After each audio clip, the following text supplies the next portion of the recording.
ওকে, খবরে দেখলাম প্রশ্ন ফাঁস করে বিসিএস পরীক্ষা, কোন 18 নিউজে ফেঁসে যাচ্ছেন একাধিক বিসিএস ক্যাডার। এই বিষয়টি আমার কথা বলার আছে। কেন ফেঁসে যাচ্ছে, ফেঁসে যাওয়া ঠিক হচ্ছে কিনা, ফেঁসে যাওয়া উচিত হবে কিনা, কোনটা সভ্যতা হবে কোনটা অসভ্যতা হবে, এই বিষয়ে আলোচনা করব। এই যে একটা কথা যেটা আমরা সকলেই জানি, অনেকবার আলোচনা করছি, যে একটা কথা বলা হয় যে ফৌজদারি অপরাধ কখনো তামাদি হয় না, কখনো বাসি হয় না, রাইট? আপনি 30 বছর আগে একটা রেপ করছেন, সেই রেপের শাস্তি আপনাকে 30 বছর পর আপনি বলতে পারবেন না যে যে অভিযুক্ত সে কেন তখন অভিযোগ তোলে নাই, এখন অভিযোগ তুলতেছে, এগুলা বলে পার পাবেন না। আপনি 30 বছর পর অভিযোগ তুলে 30 বছর পর তদন্ত হবে, এবং তদন্তে আপনি দোষী সাব্যস্ত হইলে আপনি আপনার বিচার হবে। তো একইভাবে কেউ যদি 10 বছর আগে, যেহেতু আমরা জানি 12 বছর ধরে প্রশ্ন ফাঁস হয়ে আসতেছে, এখন 12 বছর আগে কেউ প্রশ্ন ফাঁস করে বিসিএস ক্যাডার হয়েছে, তাহলে তো 12 বছর পর যদি ধরা পড়ে সে, তাহলে তো অবশ্যই তাকে এখন শাস্তি দিতে হবে এবং তাকে ফেসে যেতে হবে, তাকে কিক আউট করতে হবে। এইখানে হইতেছে আলোচনাটা, রাইট? এতক্ষণ আমরা যেটা বললাম এটা থিওরিটিক্যাল কথা, আইডিয়াল কথা, কিন্তু রিয়ালিটিতে যেটা হয় সেটা হচ্ছে অপরাধ যত পুরাতন হইতে থাকে এটা প্রমাণ করা তত দুরূহ হয়ে পড়ে। আপনি 30 বছর আগে যদি একটা রেপের ঘটনা ঘটে থাকে, আপনি 30 বছর পর অভিযোগ তুলেন, কোনো সমস্যা নেই, আপনি তুলতেই পারেন, থিওরিটিক্যালি এটা তুলতেই পারেন আপনি, এবং থিওরিটিক্যালি প্রমাণিত হলে বিচার হবে। কিন্তু প্র্যাকটিক্যালি যেটা হবে আলটিমেটলি, যে এই অপরাধ প্রমাণ করা যাবে না। 30 বছর পর তথ্য প্রমাণ কিচ্ছু নাই, সাক্ষী সাবুত কিচ্ছু নাই, এবং শুধু সাক্ষী দিলে তো আর হবে না। বিয়ন্ড রিজনেবল ডাউট, অপরাধী প্রমাণ করার জন্য যেই পরিমাণ পাকাপোক্ত এভিডেন্স থাকা দরকার, এটা 30 বছর পর পাওয়া যাবে না। সো যে কারণে যেটা হয় ইন রিয়েলিটিতে, অপরাধ সংঘটনের সময় থেকে বিচার প্রক্রিয়া যত দেরি হয়, তত এটা প্রমাণ করা দুরূহ হয়ে পড়ে। তাহলে সেটা যদি আমরা জেনে থাকি বাস্তব দুনিয়ার হিসাব কিতাব থেকে, সভ্য দুনিয়ার হিসাব কিতাব থেকে, রাইট? একটা কথা কিন্তু সবসময় বলে আপনাদেরকে বুঝবেন, যে সভ্য দুনিয়া কাউকে খেয়ে দেয়া, ফাঁসায় দেয়া, এগুলো খুব কঠিন। সভ্য দুনিয়ায় আপনি ওই যে অপরাধী অপরাধ করেও পার পেয়ে যাবে, এটাই সভ্যতা, কারণ আপনি হয়তো প্রমাণ করতে পারেন, এইটাই সভ্যতা। সোনার বাংলা হয় কি, প্রমাণ লাগে না, ধরে মব জাস্টিস করে ফাঁসি দিয়ে দাও, শাহবাগের মোড়ে নাচা কুদা করে চমক হাসান আবার সেটার মধ্যে হাততালি দিবে, এটাই চমক হাসানদের সভ্যতা। সভ্য দুনিয়া এভাবে চলে না, এই কারণে তো চমক হাসান পান্ডার আমার পিছনে লেগে কিছু করতে পারেন। আপনারা যারা জানেন ঘটনা, চমক হাসান গং আমার পিছনে লেগে গেছিল, ক্ষতি করতে পারে না, কেন? কারণ এটা সভ্য দুনিয়া, রাইট? তো তাদের সাথে কিন্তু সভ্য দুনিয়ার সাথে এদের হিসাব কিতাব মিলবে না। ওই সোনার বাংলার মধ্যে রাস্তার মধ্যে নাচানাচি করে মব জাস্টিস করে ফাঁসি দিয়ে ফেলতে পারতেছে, এগুলো অন্য সভ্য দেশের সভ্য, রাইট? তো তাহলে আমরা যদি এটা বুঝি যে কাউকে শাস্তি দিতে হইলে সেটার বার অনেক হাই, বিয়ন্ড রিজনেবল ডাউট, অপরাধ প্রমাণ করতে হবে, এবং এত কঠিন হাই বার ক্লিয়ার করা যেখানে is difficult to begin with, সেখানে যদি অপরাধ সংগঠনের সময় থেকে বিচার প্রক্রিয়া শুরু হওয়ার সময় অনেক বড় একটা গ্যাপ থাকে, তাইলে আরো কঠিন হয়ে যায়। যুদ্ধাপরাধ বিচার প্রমাণ করে ফেলছে, যুদ্ধাপরাধ ট্রাইব্যুনাল, চমক হাসানরা, এই কি বলে আপনার এই সন্ত্রাসীদের কথা বললাম, ওরা পারে, ওরা অনেক পাওয়ারফুল। তো এখন যারা বিসিএস পরীক্ষা দিছে, যারা বিসিএস পরীক্ষা দিছে তাদের মধ্যে যদি কারো প্রমাণিত হয় যে তারা অপরাধের সাথে জড়িত ছিল বিয়ন্ড রিজনেবল ডাউট, তাহলে তাদেরকে বিসিএস ক্যাডার থেকে কিক আউট করে দেন। কিন্তু আপনি বুঝতেছেন যে অমুক লোক সে প্রশ্ন ফাঁস করে পরীক্ষা দিয়ে পাশ হয়েছে, কিন্তু আপনি প্রমাণ করতে পারতেছেন না, কিছু করার নাই, উনি বিসিএস ক্যাডার হয়ে বসে থাকতে হবে, ওনাকে মেনে নিতে হবে, হজম করে নিতে হবে, সভ্যতা। এখন কথা হচ্ছে প্রমাণটা করা হবে কিভাবে? 2 বছর আগে হইলে কিভাবে করা হবে, 10 বছর আগে হইলে কিভাবে করা হবে? না, যারা প্রশ্ন ফাঁস করছে তারা তো রিসিট রাখার কথা না, লেনদেন করে যে এই যে রিসিট আপনার কাছে দিলাম, রাইট? এগুলো তো যথাসম্ভব প্রমাণাদি, তারপর যথাসম্ভব ট্রেস ওরা মুছে ফেলার চেষ্টা করার কথা। সো শুধুমাত্র মৌখিক সাক্ষ্যের ভিত্তিতে তো কাউকে এত বড় শাস্তি দেওয়া যাবে না, যে ও সে বললো যে আমি অমুকের কাছে প্রশ্ন বিক্রি করছি, বেচছি, রাইট? শুধু তার মুখের কথার ভিত্তিতে তাদেরকে সাক্ষ্য প্রমাণ দেখাইতে হবে।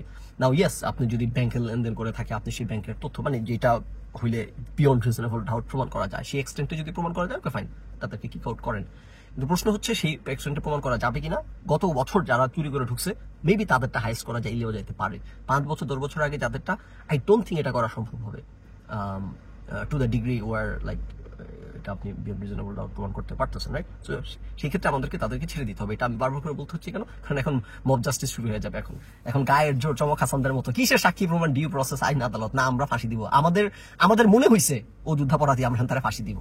হ্যাঁ, অমুকে গল্প বলছে যুদ্ধাপরাধী, আমরা এখন তাকে ফাঁসি দিব, নামের সাথে নাম মিলে গেছে, আমরা এখন তাকে ফাঁসি দিব। কিসের ডিউ প্রসেস? এটা কি সভ্য দেশ নাকি?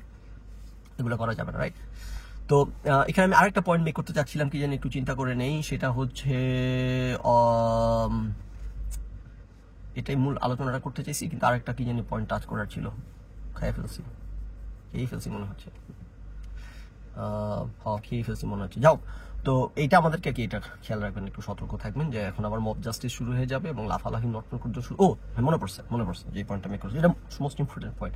কাদেরকে খাওয়া হবে এবং কাদেরকে খাওয়া হবে না, কারা ফেসে যাচ্ছেন এবং কারা ফেসে যাবেন না। এই দেশে ফাঁসে কারা, ভদ্রলোকেরা। এই দেশে যে কথাটা সবসময় বলছি, আইন আদালত বিচার এগুলো কাদের জন্য করা হয়েছে?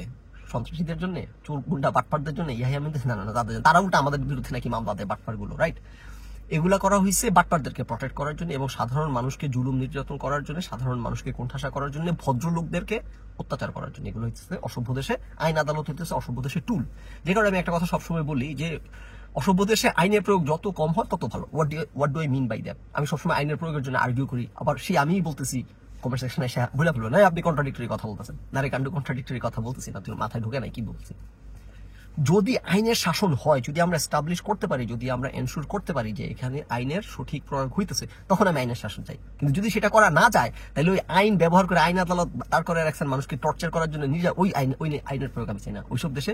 যে কারণে বলি অসভ্য দেশে আইনের প্রয়োগ হওয়ার চেয়ে আইনের প্রয়োগ না হওয়া ভালো। আর আইনের প্রয়োগ হইতে হবে সভ্য দেশে, রাইট? সো দেশ যদি সভ্য না হয় তাহলে আমি আইনের প্রয়োগ চাই না। তো তাতে করে যেটা হবে, এখন মনে করেন যারা বিসিএস ক্যাডার যেগুলা চুরিপাটপাড়ি করে ঢুকছে, এগুলোর মধ্যে মনে করেন যে এগুলো তো অবশ্যই মানে সাব কোয়ালিফাইড গুন্ডা পান্ডা এতদিন নিশ্চয়ই একটা সাম্রাজ্য করে ফেলছে। এতে কিন্তু কিছু হবে না, এদের প্রমাণ হলেও কিছু হবে না, অপ্রমাণ হলেও কিছু হবে না। হবে কার?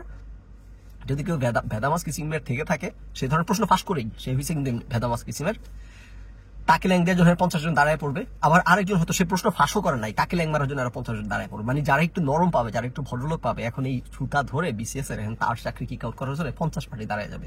যারা সত্যিকার অপরাধী এদের কিছুই হবে না, আলটিমেটলি এদের কিছুই হবে না। এদের অলরেডি একটা সাম্রাজ্য বানাই ফেলছে গুন্ডা পান্ডারা মিলে আর কি, যে সুষমার যাদের মতো 50 জন দাঁড়ায় পড়বে তাদেরকে ডিফেন্ড করার জন্য। ভদ্রলোকদের ডিফেন্ড করতে কেউ দাঁড়ায় না এই দেশে, এটা আপনারা জেনে থাকবেন। এই দেশে মিলে, এই দেশে কিন্তু এই যে সমিতি দাঁড়ায় পড়ে, এগুলো কিন্তু সমিতির সদস্য হইলে তখন দাঁড়ায় পড়ে। আপনি যদি ভদ্রলোক হন, আপনি অল বাই ইউর সেলফ, আপনি কারো সাথেও নাই, পাঁচও নাই, পান্ডামিত নাই, সমিতিত নাই, আপনি ভদ্রলোক আপনার মতো করে জীবন চালান, আপনি একটা বিপদে পড়লেন, আপনার পক্ষে একটা লোক কথা বলবে না। কেন? কারণ এই গরিব গুলা, ইতরগুলা সব স্বার্থান্বেষী ইতর। গরিব দেশের গরিব হওয়ার, এই যে সবসময় যেটা বলি গরিব হওয়ার অনেক জ্বালা, সেই গরিবরা এই দেশে সবাই স্বার্থান্বেষী ইতর ধরনের, রাইট? সো এরা যেখানে এদের স্বার্থ জড়িত ওইখানে মুখ খোলে, যেখানে এদের স্বার্থ জড়িত, যেখানে এদের ইন্টারেস্ট হওয়ার চান্স থাকে, কম্প্রোমাইজ হওয়ার, ওইখানে গিয়ে ঝাঁপায় পড়ে। যেখানে ইন্টারেস্ট নেই, তো ইন্টারেস্ট স্বার্থ কোথায় জড়িত থাকে? এই চামবাজ গুলার সাথে ওঠা বসা করে তো ইন্টারেস্টের কারণে, রাইট? সো যাই হোক, আপনারা আশা করি ডাইনামিক্স বোঝেন, এত কথা বলার কিছু নাই। আমার ফিয়ার হচ্ছে এইখানে ওই ভালো মানুষগুলোকে এই সুযোগে ধরে ল্যাং মারার চেষ্টা করা হবে। হয়তো প্রশ্ন ফাঁস করেই চান্স পাইছে, হয়তো তাদের মধ্যে যেগুলো পান্ডামি করে বেড়াইতেছে তাদের কিছুই হবে না। আবার যারা হয়তো প্রশ্ন ফাঁসও করে না, এই সুযোগে তাদেরকে ল্যাং মারার চেষ্টা করা হবে। এই কারণে যদি সভ্য দেশ না হয়, যদি এখানে আইনের প্রয়োগের উপর আস্থা না থাকে, আমি মনে করি যে আইনের প্রয়োগই করার দরকার নাই।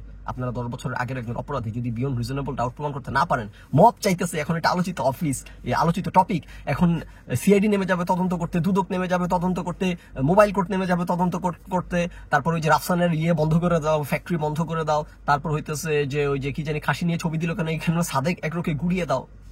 এই পান্ডামির মধ্যে আমি নাই, এইটাই বলতে যাচ্ছি আর কি।